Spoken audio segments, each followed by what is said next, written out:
Boa tarde, pessoal, que já está entrando aí na live. Sejam todos bem-vindos. Vou esperar um minutinho mais para que outros possam estar entrando, né?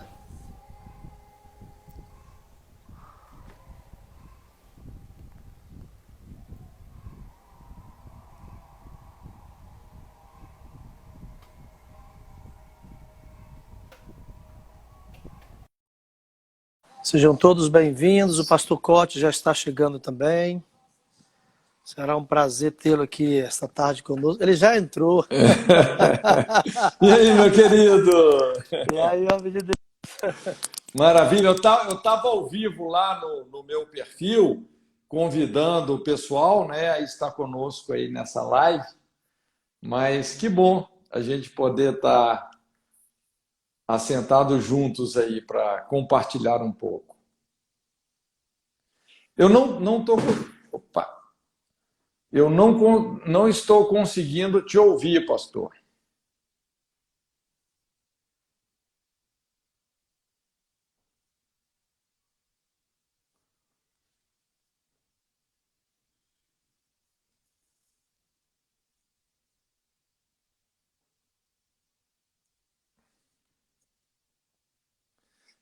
Você está me ouvindo bem? Eu não estou conseguindo te ouvir.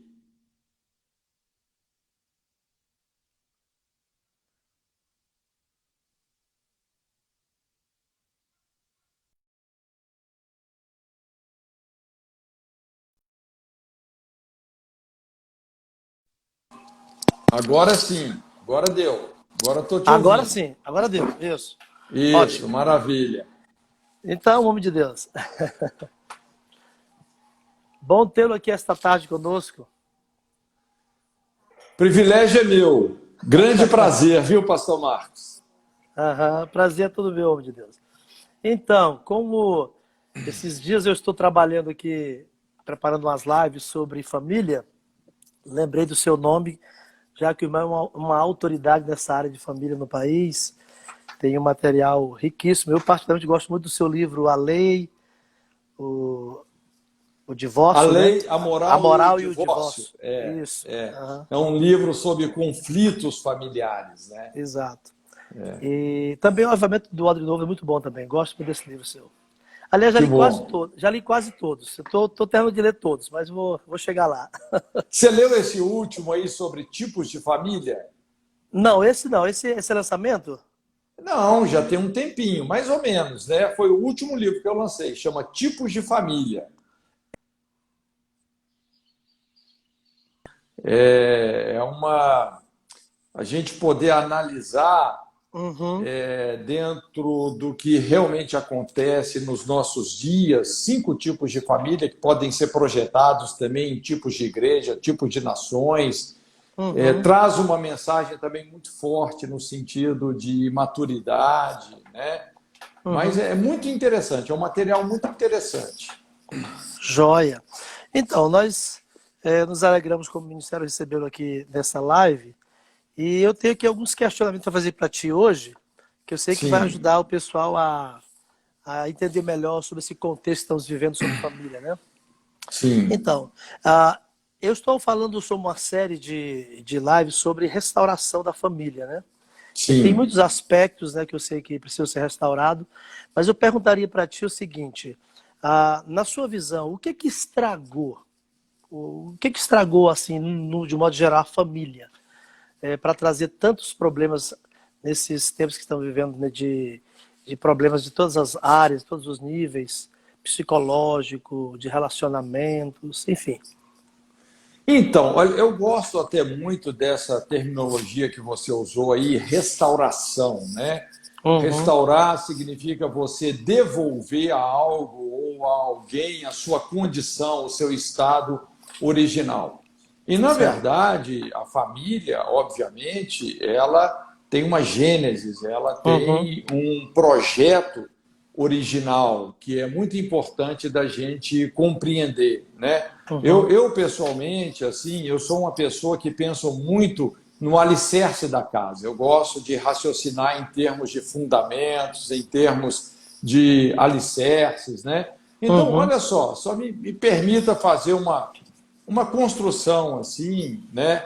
Porque para a gente poder entender determinadas bases, a gente tem que ir assim no lugar certo nas escrituras, né? Certo. Assim como no Antigo Testamento a gente percebe muito toda a fundamentação para construir uma nação bem-sucedida, no Novo Testamento a gente observa uma fundamentação para você construir uma igreja bem-sucedida. Então, assim, são perspectivas diferentes.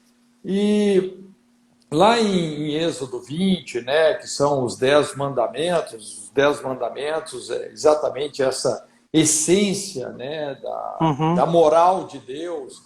Então, a lei, toda essa lei, né, ela revela parte da natureza de Deus, parte também da revelação do seu propósito para a humanidade. E é interessante, porque existe aquilo que Moisés escreveu, mas existe aquilo que Deus escreveu, não é? E os 10 mandamentos, veja bem, em primeira mão, quem escreveu os 10 mandamentos foi o próprio Deus. Deus escreveu isso em pedra. Veja bem, isso está escrito em pedra, não é? Nós podemos até quebrar essa lei, mas ela jamais será apagada, porque ela foi escrita em pedra por Deus. E os 10 mandamentos, eles, vamos dizer assim, eles se fundamentam em 3 pilares. Se você pegar ali Êxodo 20, se eu não me engano, vai ali do 1 até o 17, e você assim começa a fazer uma leitura bem cuidadosa dos 10 mandamentos, você vai poder resumir os 10 mandamentos em 3 pilares que são fundamentais. Tem 3 pilares ali que são os responsáveis pelo sucesso de qualquer sociedade. Inclusive, assim, qualquer sociólogo que tenha a cabeça no lugar vai reconhecer que esses 10 mandamentos, vamos dizer, eles não têm um caráter negativo, mas é um caráter protetivo, é uma salvaguarda realmente para o indivíduo, para os relacionamentos humanos, e é o que faz com que realmente uma sociedade funcione. Então, esses 3 pilares aí que resumem os 10 mandamentos é o quê? Deus, família e propriedade. Você pode observar. Você vai ver essas 3 coisas aí nos 10 mandamentos. Bem claro. Primeiro, lógico, Deus, né? Ou seja, o conhecimento e a intimidade com Deus, eles são sagrados. É sagrado. Não tem nada mais sagrado do que a possibilidade de experimentarmos um relacionamento íntimo com o Criador. Então, Deus, ele nos criou para funcionarmos a partir de um relacionamento com Ele. E é interessante que os 10 mandamentos começam com isso, sobre a questão da idolatria, né? E como que essas 3 coisas se relacionam, porque Deus explica que a idolatria ela vai produzir consequências geracionais, afetando o núcleo familiar, não é? Exato. A adoração, ela está na essência da criatura. Quando você deixa de adorar o Criador, você inevitavelmente torna-se um idólatra. Então, as consequências de alguém eliminar Deus do seu mundo são decadentes. Por isso que nações morrem e povos são destruídos. Então, inclusive, Deus fala, eu, Senhor, visito a maldade dos pais, dos filhos, no contexto da idolatria. Veja bem, quando alguém tira Deus do seu mundo, olha, a família vai entrar em decadência. Essa é a primeira coisa. A segunda base aí dos 10 mandamentos que faz uma sociedade funcionar é a família. Então, Deus está dando para a família um caráter sagrado. Inclusive, é importante a gente entender que a imagem e semelhança de Deus é a família. Não é que só eu sou a imagem e semelhança de Deus. Não. Criou, pois, Deus, o homem, a sua imagem e semelhança, macho e fêmea os criou. Ou seja, o conceito de macho, de fêmea, de relacionamento, de casamento, de família, de filhos, não é o indivíduo que é imagem e semelhança de Deus, mas é a família. Família está implícito na natureza divina. E a gente vê aqui, nessa perspectiva da família, nos 10 mandamentos, tem 2 pontos cruciais aqui, pastor Marcos, que é honrar os pais e o não adulterarás.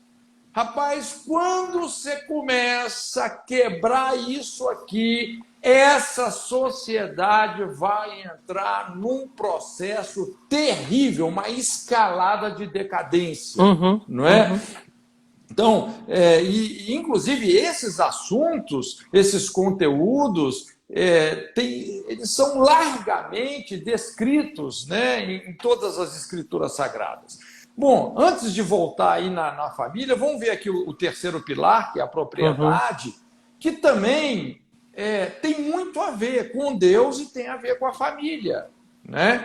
Então, o direito à propriedade também é sagrado, não é? E o direito à propriedade, vamos dizer, isso consolida o senso de individualidade, o senso de responsabilidade.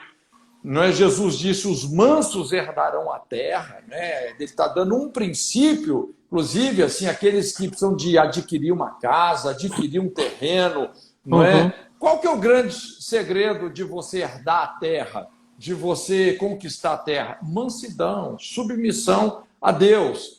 Então, veja bem que Deus, ele estabelece o direito à propriedade como um direito sagrado. Não é? Então, ele fala sobre não roubar, sobre não cobiçar, né? Não cobiçar a casa, a mulher, os empregados, os recursos, os bens do seu próximo, você não cobiçar. Deus tem muito para todos, não é? Você também não dá falso testemunho, porque quando você dá um falso testemunho de alguém, você está roubando a reputação da pessoa. É um atentado contra a reputação da pessoa. Ele fala sobre não assassinarás. Aqui não é não matarás, é não assassinarás. Não é? Porque a vida é a mais valiosa propriedade que existe, né? Quando você assassina uma pessoa, você está tirando o maior bem dela, né? Que é o direito de viver. Ela viver. Então, veja bem, esses são assim, as 3 coisas mais sagradas que fazem uma sociedade funcionar. Quando você percebe uma sociedade que ela começa a produzir mais problemas do que solução, você pode ter certeza que essa sociedade ela está pecando contra esses fundamentos, não é? Principalmente aí nessa questão da família, né, que tem esses 2 pontos, que é onde hoje a gente mais precisaria de aprofundar nossa conversa. Certo. Primeiro, a questão da desonra, e eu não sei se você observou, mas quando a gente fala desse marxismo cultural, que hoje está muito em voga, né, os valores do marxismo cultural, é uma guerra cultural, uma guerra de valores, você pode observar que o comunismo ele agride frontalmente essas 3 coisas. Deus, a família e a propriedade. São essas 3 áreas onde o marxismo cultural mais afronta, mais está causando uma desconstrução. Não é? Porque a partir do momento que você tira Deus, então você perde a noção de certo e errado, não é? Se eu não tenho que prestar conta para ninguém, a vida também deixa de ser sagrada, não existem valores, a gente passa a ser motivado apenas pelo nosso egoísmo, é a lei do mais forte. Então, aí começa realmente uma degringolação generalizada em termos de casamento, em termos de família. E aí vem o desastre, né? Que é o que a gente observa muito hoje. Essa questão, inclusive, no marxismo cultural, isso é muito comum, essa luta de classes, né? principalmente numa perspectiva infiltrativa em relação à família, não é? Filhos que não honram mais os seus pais, não é? Então, esse conceito de honrar pai e mãe, puxa vida, isso tem sido assim destruído de uma forma terrível. Esse é um dos pontos mais sérios hoje, que explica muitos quadros depressivos, muita morte prematura. Inclusive, veja bem, não é? Você sabe que tem alguns pecados que eles encurtam a vida das pessoas, literalmente. Exato. E esses pecados aí, contra a família, normalmente estão nessa lista, que é adultério e desonra a pais. Inclusive, aí nos 10 mandamentos, isso já aparece de uma maneira muito clara, Deus até dando um incentivo, dizendo: honra teu pai e a tua mãe, para que te vás bem, prolongues os teus dias na face da terra que o Senhor teu Deus te dá. Então, quando você honra pai e mãe, rapaz, você vai bem na vida. Você tem tudo para ir bem na vida. Quando uma pessoa não está indo bem na vida, quando ela começa realmente a ficar cega em relação às escolhas que ela deveria ter, olha, ela precisa de questionar, ela precisa de ser questionada em relação ao relacionamento dela com os pais. Então, se tem um ponto-chave aí nessa pergunta que você fez hoje, não é relacionamento com pais. Isso merecia aqui um estudo bíblico, não é?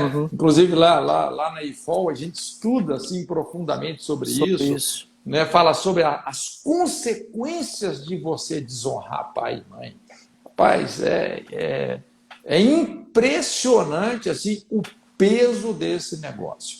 E o outro ponto aí, respondendo a sua pergunta, tem a ver com o casamento, com a infidelidade do casamento, que aqui, então, a gente chega, talvez, assim, no coração da ferida e, assim, pensando fundamentalmente, estruturalmente, na minha opinião, pastor Marcos, na minha opinião, o problema que resume toda a tragédia de uma sociedade tem a ver com a destruição do casamento. Eu acho que você apontou aí, parece-me que 2 pontos cruciais para essa degeneração da família. A influência do marxismo cultural, que está muito forte nesses dias, e essa questão da infidelidade conjugal, né? E eu não sei se você poderia listar outros aspectos que acabam também, nesses dias de hoje, sendo um desafio muito grande para a família. Você teria outros pontos para nos ajudar aí a juntar aí as peças? Sim, veja bem, tem muita coisa, mas deriva disso. Deriva disso. Então, por exemplo, se você pega hoje todo esse quadro, essa onda de marginalidade, criminalidade, essa guerra urbana, não é? Uma coisa sem controle, não é? A violência disseminada, a evasão escolar, todo um quadro de crianças desprotegidas sexualmente, né? Você é um pastor, né? A gente inclusive trabalha em parceria, né? IFOL, no Ministério do Aconselhamento, a gente vê isso. Nós nunca vimos, não é? Crianças tão desprotegidas sexualmente falando. A gente atende casos de crianças com 6, 7 anos de idade que já têm vida sexual ativa. Crianças com 5 aninhos de idade que já têm todos os trejeitos homossexuais. Não é? E a gente sabe que o problema aí não é nem tanto a perseguição homossexual, ou seja, isso daí está dizendo que os alarmes estão soando.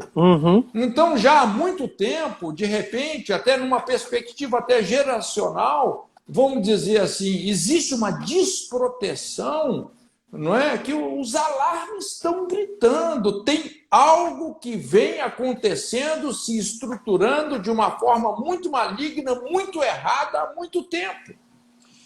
Então, quando você começa a mapear tudo isso, não é? Você começa a mapear toda essa onda de violência, marginalidade, criminalidade, a disfuncionalização da identidade sexual, não é?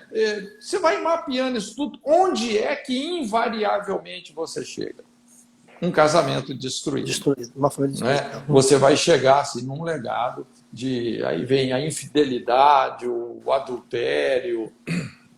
Não é?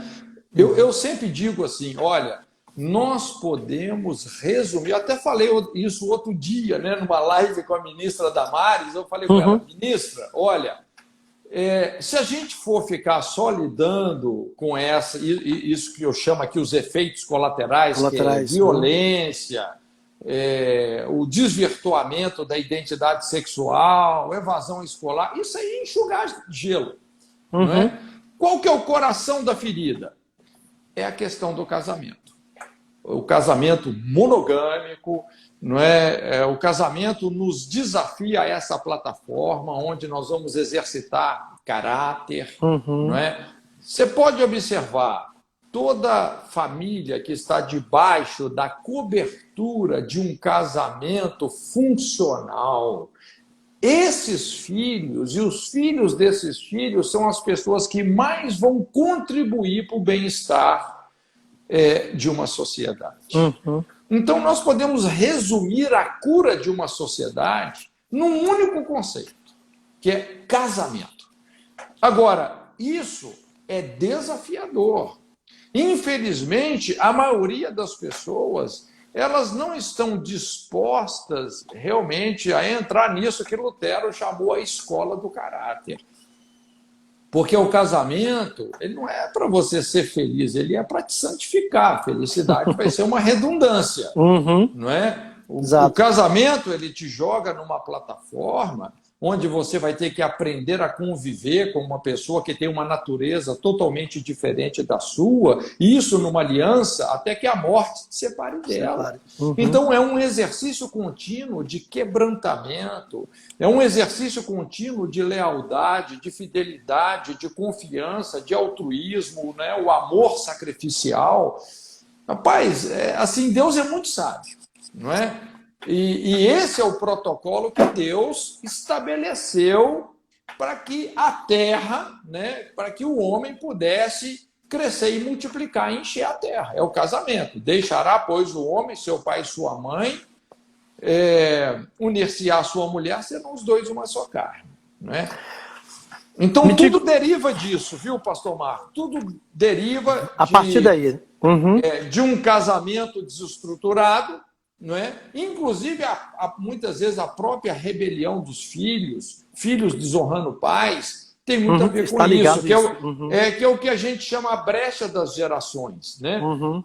Na mesma proporção que os pais realmente ferem os seus filhos, né? Com divórcio, com adultério, com abandono, com rejeição, na mesma proporção que os pais pecam contra os filhos tendem a se rebelar contra os pais. Então, daqui a pouco, uma brecha surge, né, entre as gerações, fazendo com que os filhos incorram nos mesmos erros ou erros até piores que os pais incorreram. Eu vejo também, pastor Cote, que existe um peso e uma responsabilidade de liderança muito grande dentro do lar, na figura do sacerdote do lar. Então, esse ministério sacerdotal, ele tem sido também muito aviltado, muito assim desconstruído, muito quebrado.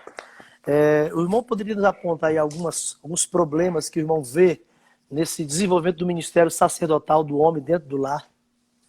Veja bem, primeira coisa que a gente tem que entender, né, a palavra sacerdócio tem muito a ver com um serviço que é sagrado. Uma missão que é sagrada dentro daquela área que você está, né? Em relação ao lar. Né?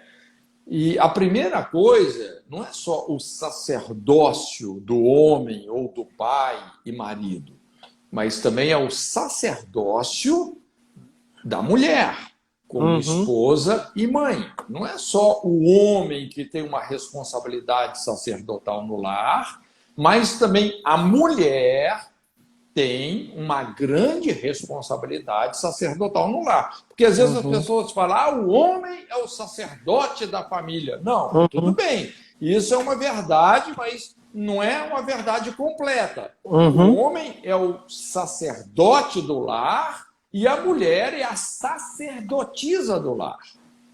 Eu não sei se você se lembra, mas tem uma aula que eu gosto muito, que eu chamo lá o princípio da família, que a gente estuda aí 9 valores. Esse é o sacerdócio do lar. São funções sagradas que precisam ser exercidas pelo pai, pela mãe e também pelo relacionamento conjugal, porque não apenas o pai desempenha uma função em relação aos filhos, como a mãe também desempenha uma função específica em relação aos filhos, mas o casamento deles, o casamento também é uma pessoa. É uma pessoa plural, mas é uma pessoa. O casamento também exerce uma função tremenda, fundamental sobre a vida dos filhos. Então, o pai, ele vai comunicar ou deixar de comunicar para os filhos 3 coisas, que é direção, limites e segurança, que é o papel do líder. Então, o homem, o pai, é o visionário, é o caçador, é aquele que estabelece a visão da família e zela realmente pelos princípios, né? Pela moralidade da família através do seu exemplo. O que é liderar? Liderar é isso, é direção, limites e segurança. É você estabelecer um objetivo para um grupo de pessoas, zelar pelos valores morais e trazer segurança. A mãe, por sua vez, ela já cumpre uma função administrativa, não é? Veja bem, a gente não pode confundir liderança com administração, certo. não é? Por isso que a Bíblia fala que a mulher sábia edifica o lar, ela edifica. Então, qual que é o papel sacerdotal da mãe, não é? São 3 papéis aqui: vínculos, nutrição e organização. O que é uma boa administração? Administração é isso. É você saber vincular, estabelecer relacionamentos, estabelecer processos, nutrir relacionamentos e nutrir processos e organizar, colocando as devidas pessoas nos devidos lugares. Você pode ver que as melhores empresas, elas são lideradas por homens e administradas por mulheres. Não é? As melhores famílias são lideradas por homens, mas administradas por mulheres. A capacidade que a mulher tem de administrar um lar é incrível, entende? Porque a mulher, ela primeiro, ela tem essa facilidade de estabelecer os relacionamentos, nutrir os relacionamentos. Você vê o que mais diferencia a mulher do homem? É um aparelho reprodutivo. A mulher tem seios, tem útero, ela é nutridora. Então, nutrir, né, organicamente, emocionalmente, psicologicamente, isso é um dom da mulher, isso está na natureza da mulher. Da mulher. Não é? E também aqui entra o papel do casamento.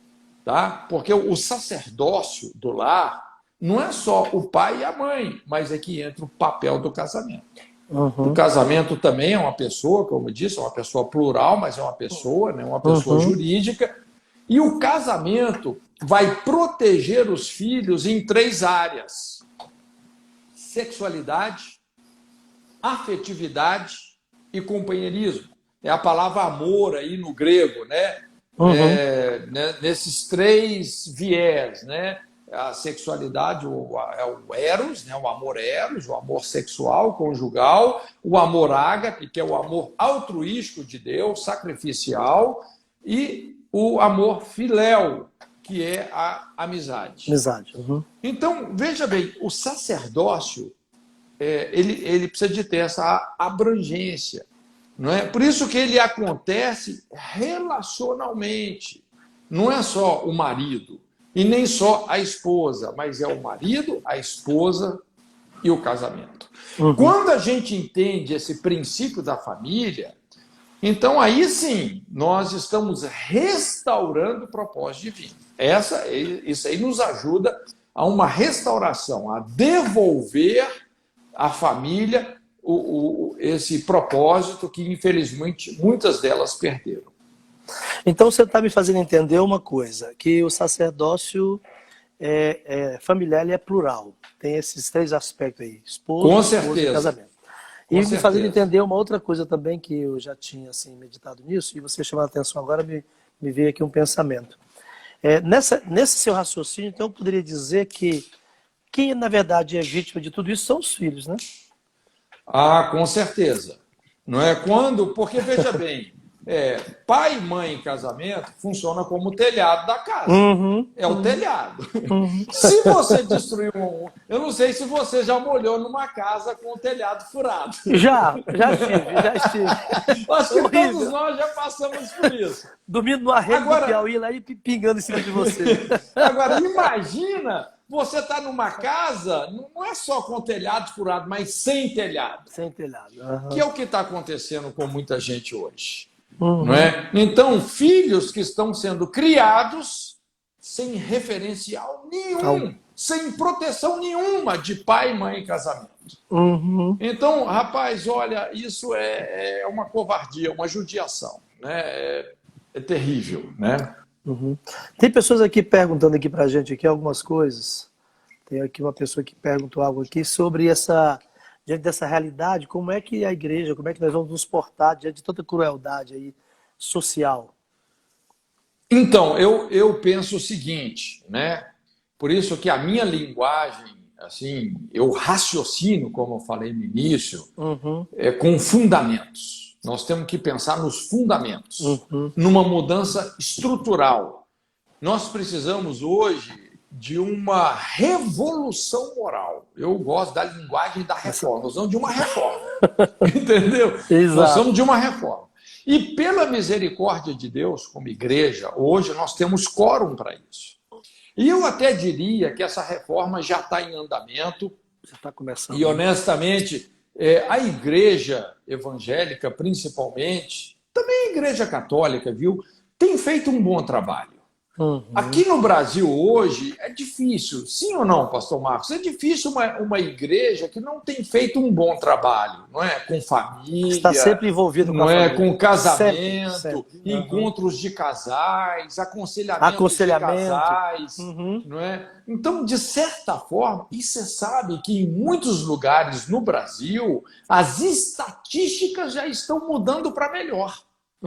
Não é? Estatísticas de divórcio, estatísticas de abandono de filhos já estão mudando para melhor. Não é? Lógico que a gente precisa de aprofundar essa conversa ainda mais e fazermos realmente um movimento, que foi até o que eu sugeri lá para Damares. Eu penso que isso devia ser até uma pauta governamental, né? O governo, assim, ele não pode interferir na esfera da família, não é? Assim como também uma igreja não pode interferir na esfera da família, mas ajudar, né? Mas ajudar, influenciar, não é interferir, mas influenciar. Se eu como pastor eu quiser mandar na família de um membro meu, eu deixei de ser igreja e passei a ser uma seita.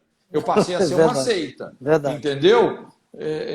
Mas eu posso influenciar, não é? Sempre responsabilizando. Discipular é responsabilizar.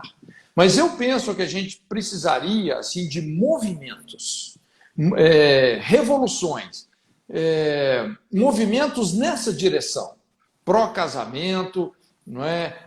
Como, por exemplo, nesse meu livro que você mencionou no início, A Lei, a Moral, o Divórcio, que é um livro onde a gente trata desses conflitos conjugais mais severos.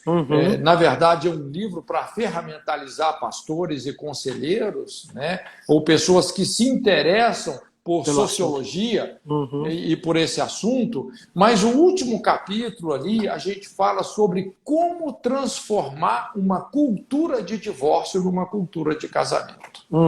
Então isso é uma chave. Como você fazer essa mudança? Porque, infelizmente, nessas últimas décadas, foi legado a nós uma cultura de divórcio. não é? Inclusive, lá no início da década de 60, nos Estados Unidos, porque isso foi exportado dos Estados Unidos para cá, eu acho que muitos de nós já ouvimos falar sobre essa cultura, né, do divorce no fault, que traduzindo seria o divórcio sem culpa. Então, o casamento, na verdade, ele foi perdendo assim tanto o seu lugar de ser algo sagrado, de ser algo que causou realmente a prosperidade dos Estados Unidos, que realmente assim o divórcio se tornou uma coisa corriqueira, uma coisa sem importância. As pessoas se divorciavam sem culpa, começaram a criar um pacote de leis, em vez de dificultar o divórcio, eles começaram a criar um pacote de leis para facilitar o divórcio, como se essa fosse uma solução realmente, principalmente considerando a médio e longo prazo, uma solução viável. Então, aí, inclusive, eu falo lá sobre os mitos do divórcio. Porque, às vezes, aquilo que o cara acha, assim, não, o divórcio é a melhor solução, né? Vários mitos, né, que a gente precisaria de ter tempo para discorrer sobre todos eles. Mas tudo, na verdade, é mito, e a médio e longo prazo, realmente, a sociedade foi entrando numa espiral de destruição, não é? Aí temos aí hoje os filhos da morte do casamento, não é? Toda uma geração marcada profundamente pelas perdas da orfandade, uma geração sem referencial, que não foi corrigida pelos pais, que tende à delinquência, assim, aí a gente tem que ficar enxugando esses gelos todos aí. E voltando ao seu livro A Lei, a Moral e o Divórcio, uma coisa que eu acho que você foi muito feliz ali foi realmente desmistificar esse entendimento equivocado de muitos da igreja sobre o divórcio, sem considerar o repúdio, não é? Porque o repúdio, na verdade, está por trás de tudo isso aí, né? De toda da questão do divórcio, né? Há muita coisa que a igreja às vezes mistura, né? Mistura nesse entendimento. Então, uma coisa muito importante, porque essa é uma realidade que a gente precisa de lidar com ela diariamente.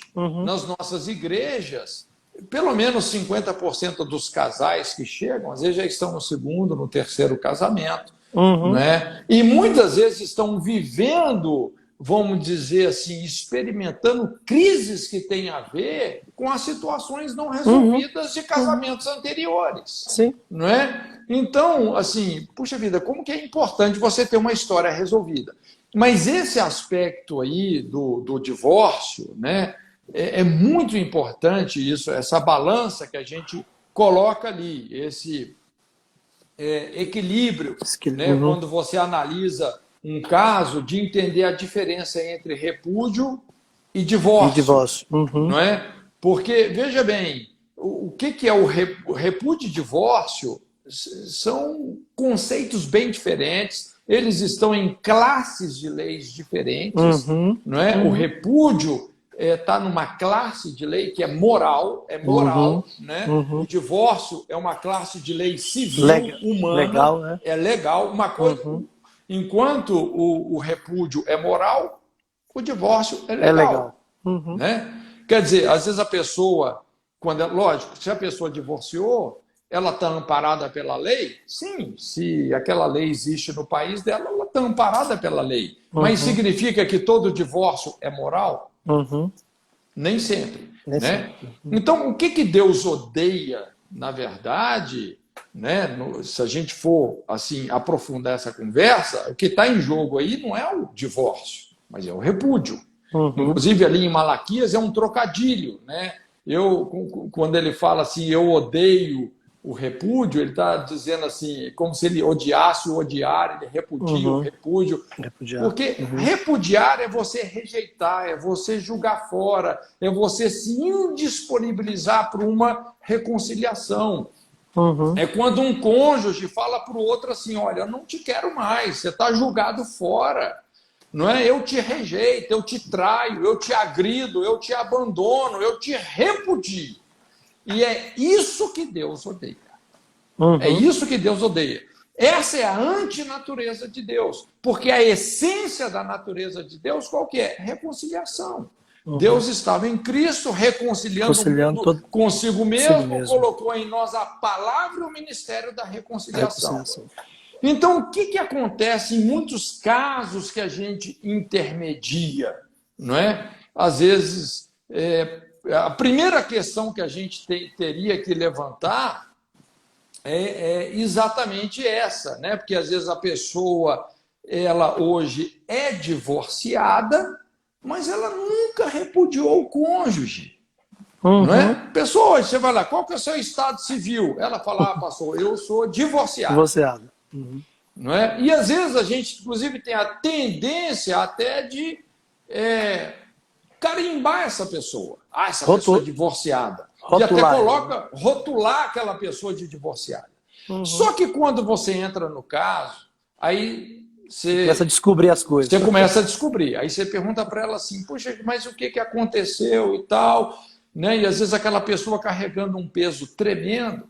E daqui a pouco, né, você percebe que apesar dela ser divorciada, ela nunca repudiou o cônjuge. Às vezes, pelo contrário, ela tentou reconciliar, ela perdoou o adultério, ela buscou ajuda, mas simplesmente a outra pessoa descartou ela irremediavelmente. Só sobrou para ela a opção de ser um divorciado. Mas ela nunca rejeitou o cônjuge, muito pelo contrário, inclusive até perdoou.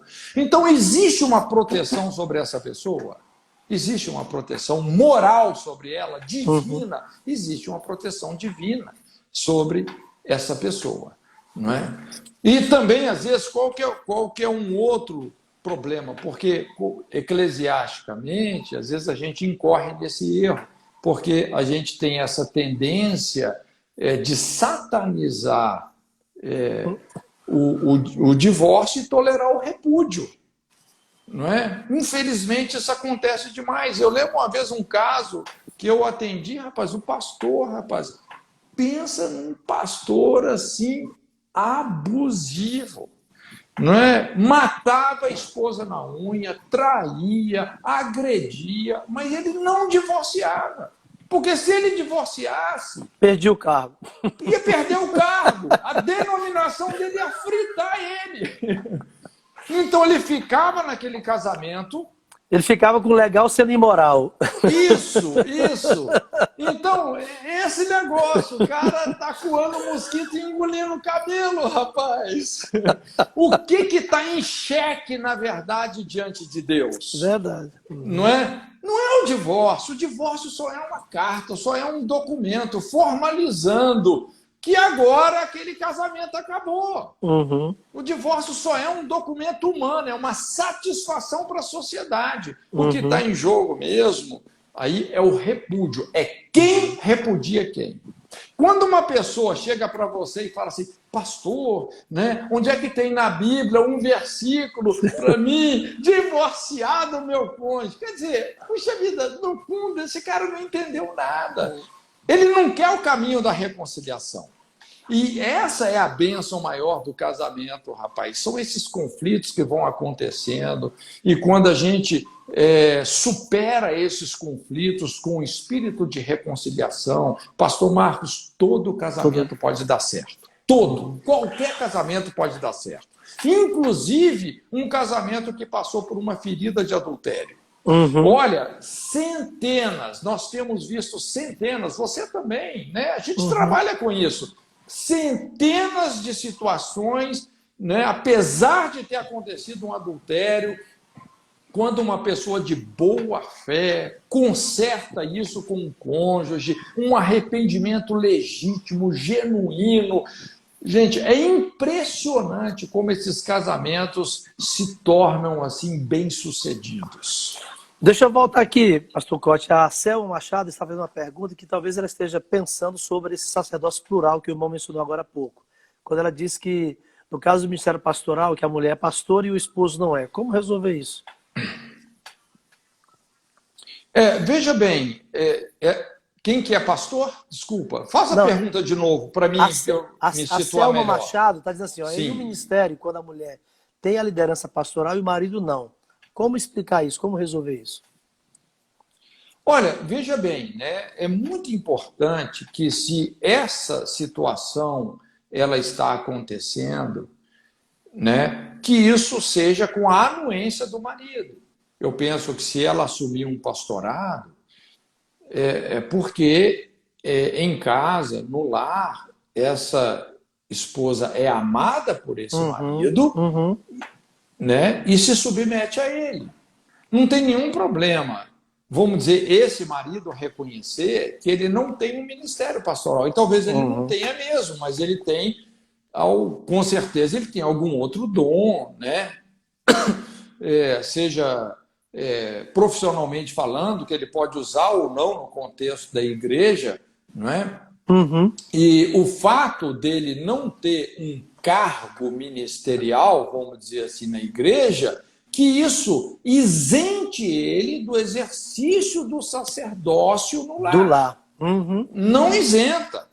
Ele vai ter que cumprir esse papel que todo pai precisa de cumprir pelo exemplo dele, né, pela austeridade dele, pela integridade, pela responsabilidade, pela fidelidade no casamento, pela ternura com os filhos.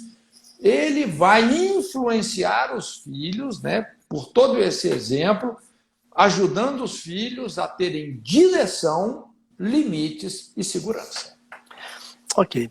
Eu sei que você é muito assim, animado com a igreja e com a família. Eu já te ouvi muitas vezes na IFOM e também em outros momentos. Sei que você é um dos nossos pastores do Brasil que acredita muito nessas duas instituições. Eu também creio assim. Mas, assim, de maneira assim, bem resumida, o que você diria para essas duas instituições diante desse desafio que estamos aí hoje para fazer a redenção dessa família que está aí precisando tanto de ser voltada ao Então, Senhor? olha só, veja bem, né? Quando a gente fala sobre a igreja, a primeira coisa que nós temos que entender é que a igreja é a noiva de Cristo. Uhum. Não é? A igreja, tudo bem, tem um aspecto instituição humana, mas a igreja, a rigor, é esposa de Cristo. Uhum. Então, quando eu abro a boca para falar da igreja, eu penso muitas vezes, Ela tem um porque marido, né? ela tem um marido, né? E eu não Cuidado. quero enfrentar a ira do cordeiro, a ira do marido da igreja. Não dá para ficar falando qualquer besteira. Lógico, o que Uhum. a Bíblia fala sobre a igreja? Que ela está sendo aperfeiçoada. Ela é Uhum. perfeita? Não é. Não. Não é. Né? Por isso que eu sempre falo, você nunca deve sair de uma igreja porque a igreja tem problema. Porque onde tem gente tem problema, onde tem muita gente vai ter muito problema, Uhum. não Uhum. é? E principalmente, como é que eu sei que a igreja tem problema? Porque eu estou nela. Então, o problema não é motivo para você sair, é motivo para você Você ficar. ficar para Né? resolver. E ser tratado e ajudar outros. Né? Então, a Exato. igreja, ela está sendo aperfeiçoada. Agora, a igreja, ela vai ter espaço para todos os ministérios. O ministério do ensino, o ministério pastoral, o ministério profético, o ministério evangelístico, não é? O ministério apostólico. Então, como é que nós vamos ajudar a igreja? Né? Com essas 5 bases. Uhum. Como é que eu ajudo a igreja? Eu ensino a igreja, eu gosto de ensinar. E eu gosto de ensinar profeticamente. Né? Porque tem né, assim, o ministério profético é aquilo, você é direto. Com aquilo que é moral, com aquilo que é absoluto, você não vai ficar tentando perfumar Enrolando. o lixo. Né? Você não vai perfumar o lixo. O lixo é lixo, fede. O pecado é pecado. Nós temos que dar nome aos bois. Não é? Então, se uma pessoa está em pecado, o problema é quando as pessoas querem normalizar o pecado, sabe, pastor Marcos? Às vezes isso acontece com pessoas que frequentam a igreja. A pessoa quer normalizar o pecado, quer normalizar a prática da homossexualidade, a prática da fornicação, a prática da mentira. E quando uma pessoa quer normalizar o pecado, é problema. porque ela não quer mudança, ela não quer arrependimento. A misericórdia é para quem reconhece o erro. A palavra misericórdia, no original, no latim, significa você colocar o seu coração nas misérias, nos erros de alguém. Sentir a dor, a partir do momento que uma pessoa não reconhece os seus erros, que não reconhece a miséria dos seus pecados, para ela não tem misericórdia. Essa pessoa vai ser destruída. Entendeu? Verdade. Então, assim, tem espaço para o ministério profético? Tem. Agora, o profeta, ele precisa de ter o coração de Deus, ele precisa de ter as dores do coração de Deus para aquela pessoa, por aquela carga que ele está levando. Mas não é só o ministério profético, vem aí o ministério de ensino. O ministério de ensino, rapaz, nós somos transformados pela renovação da nossa mente. Quando você começa a ensinar a igreja a guardar os mandamentos, não é ensinar os mandamentos, é ensinar a guardar os mandamentos, as leis que governam o mundo moral, o mundo espiritual, como as coisas funcionam, não é? Você entender, vamos até usar assim, uma linguagem cientificamente, como o mundo espiritual funciona, rapaz, é revolucionário. O ministério pastoral também. Puxa vida, como é que... O ministério pastoral é a essência. Porque é você que vai juntar os pedaços. Então você pega uma pessoa, um casamento que está lá todo arrebentado, você vai lá e monta aquele quebra-cabeça de 1.500 peças desmontado.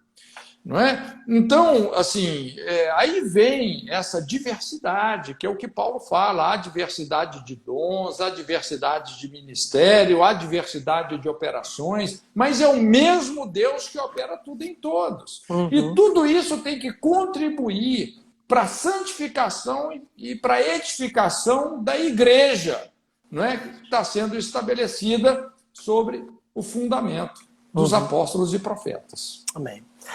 Mano, nós estamos terminando nossa live aqui, já está quase para ir para o final, mas eu queria aproveitar esses minutinhos e você falar um pouquinho sobre essa ferramenta que eu acho tremenda, que você é o idealizador dela, chamada IFOL, Escola Integral para a Formação de Libertadores. Eu sei que essa ferramenta tem trago muita libertação para famílias, para igrejas, e eu sei que o irmão pode nos ajudar a contribuir mais ainda com uma palavra aqui, para quem não conhece essa ferramenta, né, e até se dispor a querer conhecê-la. Então, olha só, esse curso, né, Pastor Marcos, é um curso que eu idealizei e venho lapidando, construindo, reinventando já por quase 20 anos. É um curso na área de aconselhamento, porque eu comecei a perceber, eu sempre fui muito envolvido com treinamento e mobilização missionária, mas mobilizando muita gente para missões e enviando essas pessoas. Puxa vida, a gente tinha assim, muitas experiências ruins, porque as pessoas não estavam suficientemente resolvidas para se colocarem naquela ponta de lança, como linha de frente, como elas estavam se colocando. Então, tinha muita coisa assim a desejar, né? E quando eu comecei a mexer um pouco mais na área de aconselhamento, aos poucos eu fui entendendo a importância de trabalhar nessas brechas, nessas principais feridas da nossa sociedade, né? Que é o que a gente faz, então, aí na IFOL.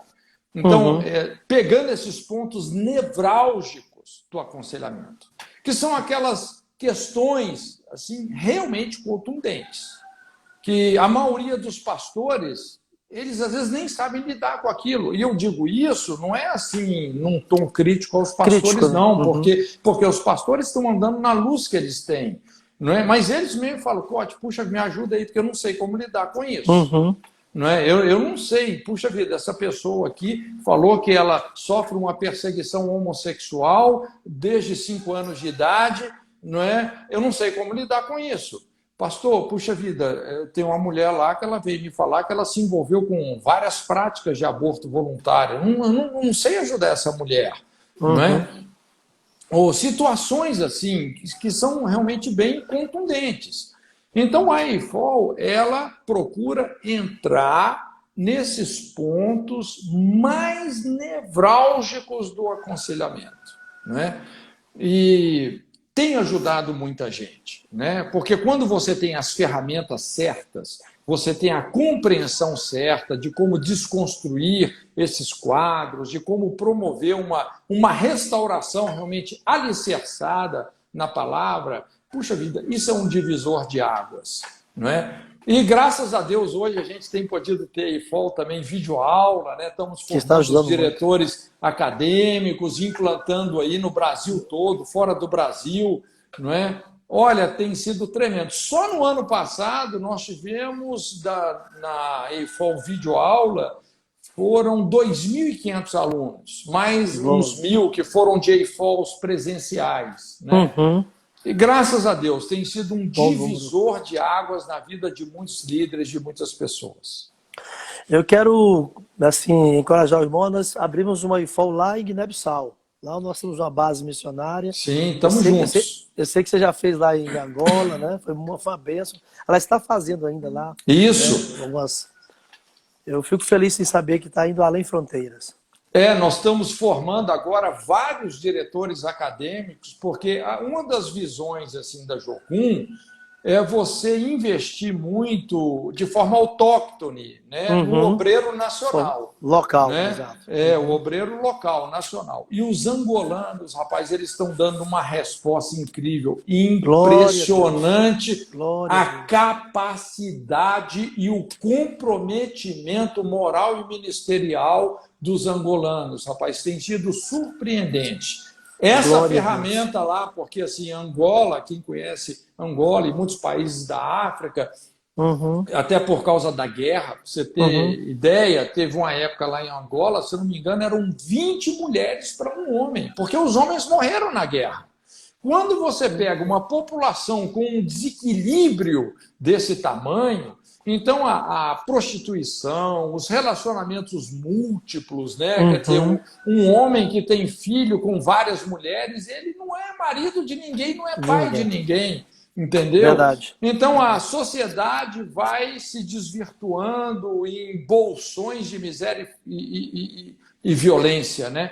Então a IFOL é uma ferramenta ali, rapaz, que está chegando assim, num momento muito oportuno. Inclusive, deixa eu aproveitar, tem algumas pessoas que fizeram perguntas aqui na live, e que eu sei que não dá para você responder agora, porque o tempo já está acabando. Mas se fizer IFOL, vai ter todas as respostas. Vai aprender Com tudo. certeza!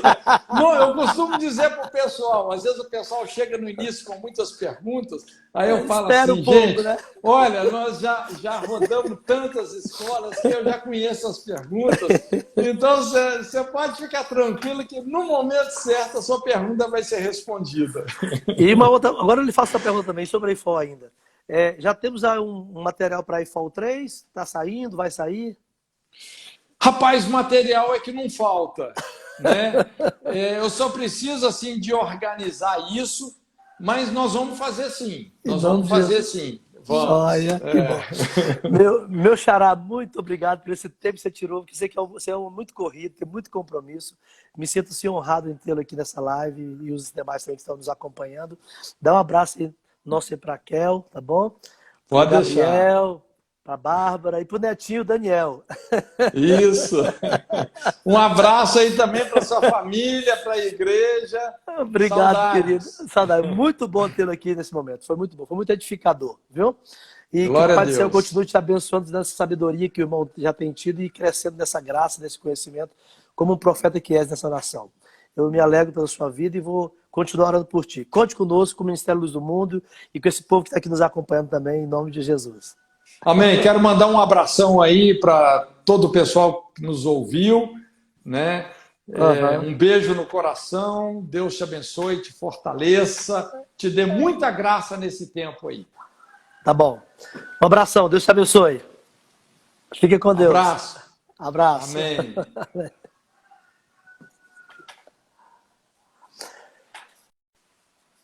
Pessoal, ainda temos um minutinho ainda aqui nessa live para alguns que perguntaram sobre a IFOL. Aqui em Brasília eu sou um dos diretores acadêmicos da IFOL e também temos outros diretores espalhados no Brasil todo. Se alguém quiser depois fala comigo no privado, que eu posso lhe orientar quanto à IFOL em seu estado, em sua